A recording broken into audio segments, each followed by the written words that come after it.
let's do a DMARC lookup for IPL T20. Have you ever seen spoofed emails? Today, let's understand how does a hacker try to spoof your emails. We are going to understand SPF, DKIM, and DMARC records and how are they correlated and how do they actually help an attacker to spoof your domain. Now, email spoofing works on three levels. Now, what is SPF? SPF stands for Sender Policy Framework. It's like you giving authorization to those mail servers to send emails on your behalf. You must have seen your marketing team. They use Mailchimp or Zoho campaign to send emails on your behalf, which means they are authorizing this server, Mailchimp server, to send emails on behalf of your company. So you add the TXT record in your DNS. So that is SPF.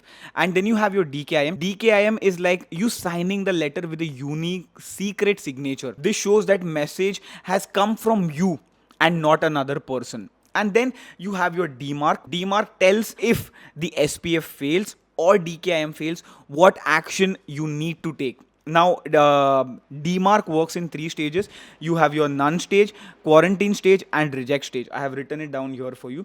So when you place your DMARC into a none stage, when an attacker tries to spoof your domain, the emails will land into the inbox of your recipient, okay, or your end user. Then you have your quarantine stage.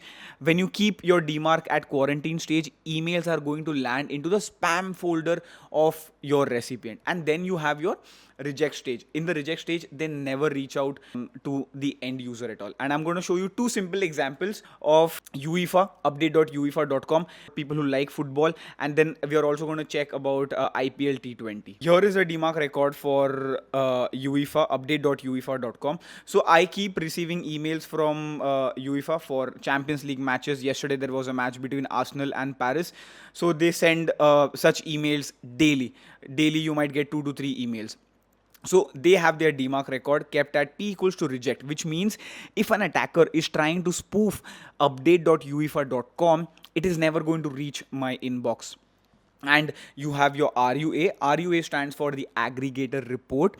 And then you have your RUF, which is the forensics report. These reports go to this email ID that they have mentioned, DMARC, RUA@DMARC.eu. Here, they come to know the IP address and the geolocation. If an attacker is trying to spoof their domain, they have that visibility in front of them in the form of a dashboard. They can see the IP addresses and the geolocation. And now let's also check IPL T20. All the cricket fans, comment in the comment section. Let's do a DMARC lookup for IPL T20. For IPL T20, it's at P equals to none.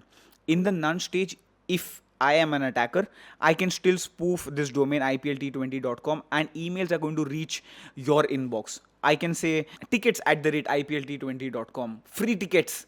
Click on the link below.